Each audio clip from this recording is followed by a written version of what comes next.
নিশ্চিত করতে চাই তাহলে অবশ্যই আমাদের জেনে আপনার সাথে আমি বলতে আপনি কোয়ালিশন অফ পিয়ার্স বই যদি না কোয়ালিশন অফ পিয়ার্স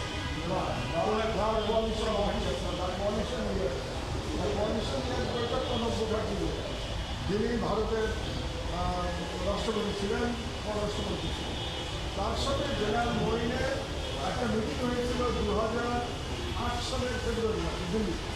সেই মিটিংয়ে নির্ধারিত হয়ে গেছিল যে ডিসেম্বরের যে নির্বাচন হবে 2008 সালে, সেই নির্বাচনে শেখ হাসিনাকে ক্ষমতায় আনা এবং শেখ হাসিনাকে ক্ষমতায় আনার বিনিময়ে জেনারেল মরিন তার চাকরি রক্ষা করবেন, তার সম্পদ রক্ষা করবেন এবং তিনি নিরাপদে দেশ ছেড়ে চলে যেতে পারবেন। সেটাই তার মানে আমি বলতে চেয়েছি যে ফ্যাসিবাদটা অটোমেটিক তৈরি হয়, ফ্যাসিবাদটা পরিকল্পিতভাবে বাংলাদেশে তৈরি হয় এবং এই পরিকল্পনার পিছনে ভারত সরকার এবং বাংলাদেশের তৎকালীন সেনাপ্রধানের সরাসরি ফ্যাসিস্ট হয়ে ওঠার পেছনে অনেকগুলো অর্গানের কথা আপনি বলেছেন, বিচার বিভাগ, রাজনীতিবিদ, তাদের এত বিস্তৃত পরিসরে এত জনের বিরুদ্ধে যে অভিযোগ নিয়ে এসেছেন ইন্ডিয়া এটাকে ফ্যাসিলেট করছেন, বিষয়টা আসলে এখানে ইন্ডিয়ার কি আসামি আর সুযোগ আছে?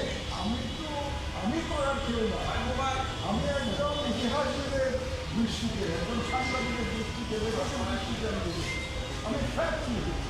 এখানে আমি তৈরি করার কেউ না।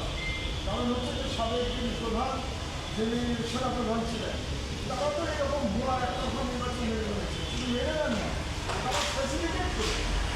এমন তো না যে ওই নির্বাচনে সেনাবাহিনী অংশগ্রহণ করে না, নির্বাচনে তো সেনাবাহিনী অংশগ্রহণ করেছিল, 2014-তে করেছে, 18-তে করেছে, 24-তে। যদি সেনাবাহিনী অংশগ্রহণ করে থাকে নির্বাচনে, তাহলে তার দায় তো তাকে নিতে হবে। আমি তাদেরকে কিন্তু আমি বলেছি তাদের নৈতিক দায় নিতে হবে। লিগাল দায় তারা নেবেন কি নেবেন না সেটা নিতে হবে, কিন্তু নৈতিক দায় তো অবশ্যই নিতে হবে। তারা বলতে পারছেন ঠিক আছে আপনি একতরফা নির্বাচন করবেন, আপনি একতরফা নির্বাচন করেন, কিন্তু সেনাবাহিনীর সাথে জড়িত থাকবেন, সেটা তো তারা কেউ বলো, এই দায় তারা এরা মহোদয়, আপনি বাংলাদেশের অনেকের নাম বলেছেন যারা সেখানে সহযোগী ছিল, কিন্তু আমরা আশ্চর্যের সাথে লক্ষ্য করেছি আপনি কোনো সাংবাদিকের নাম বলেন। আমরা দেখেছি গণভবনে প্রায় সংবাদ সম্মেলন হতো, সেখানে তারা প্র্যাকটিস হিসেবে তৈরি করতে কি ভূমিকা রেখেছে আমরা সবাই দেখেছি, কিন্তু আপনি এটা কি ইচ্ছে করে এড়িয়ে গেছেন সাংবাদিকদের নাম? আমি একজন পত্রিকার সম্পাদক, আমি মনে করি একজন পত্রিকার সম্পাদক হিসেবে সরাসরি আর একটা সাংবাদিকদের সরাসরি আমার নাম উল্লেখ করাটা ভদ্র আচরণ না। আমার যে পেশা, সেই পেশার মধ্যে এটা এক ধরনের কী বলবো, সে পেশার সাথে এটা যায় না।